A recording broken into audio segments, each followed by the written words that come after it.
Hi,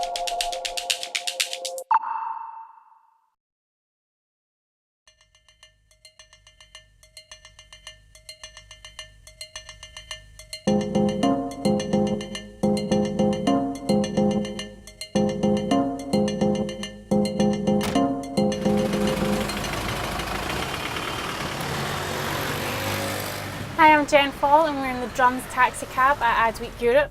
We're going to go pick up Jon O'Donnell, Group Commercial Director at ESI Media, ahead of the launch of London Live. Welcome, Jon. Hello, thank you. So what's it been like launching a TV channel from scratch? We had very little understanding beyond the general sort of market knowledge of TV, and certainly how to set up a TV channel. You know, right at the start, I hadn't got a clue half the terminology of television. You know, we were unsure as to how the advertising should work and what we were allowed to do, what we weren't allowed to do. You know, the whole issue of compliance suddenly comes in. But it's quite funny. I mean, I'm still no expert and would never purport to be, but you know, you just realise your level of understanding of what's possible and everything becomes greater.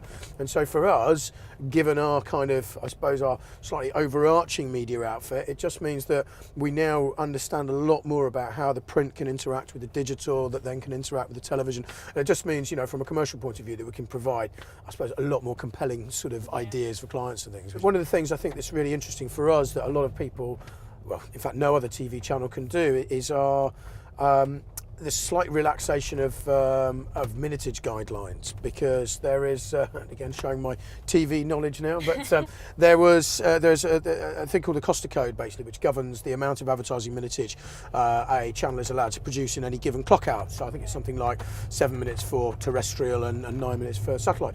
We don't have any of those restrictions because we don't broadcast to Europe. In fact, none of the 19 channels that one licenses will broadcast to Europe or bleed out into Europe, if you like. So we lobbied that we didn't have to sort of abide by the same guidelines, that they didn't really apply to us.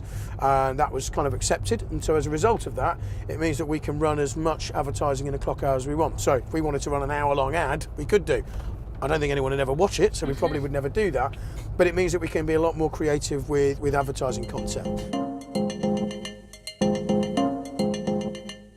Everyone's talking about content this year.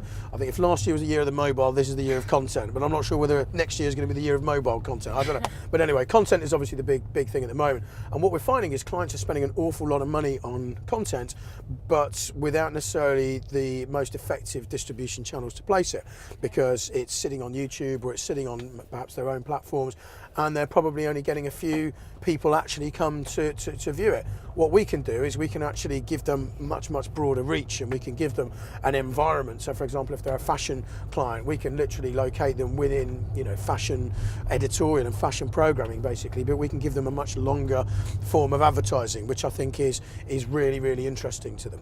The key thing for us is about creating sort of joined up conversations, and you know, one of the things that we thought first of all when we were launching the channel was that effectively we would be, you know, from a programming point of view, we could start a conversation in the Independent in the morning about some particular key topic, whether it be Europe or cycling or whatever it is. Basically, we could start that conversation in the Independent and then really grow it throughout the day through digital and sort of social media channels, which would then culminate in, you know, a massive splash in the early evening in the Evening Standard, where, you know, nearly 2 million people basically get to read about it, get to engage with it and comment on it, which would then culminate in a live TV debate in the evening. So if you think about that from a programming point of view, yeah, so from a commercial point of view, it's kind of like, are you interested in starting a conversation with the consumer and literally continuing in that through different forms during the day? And most people would say yes.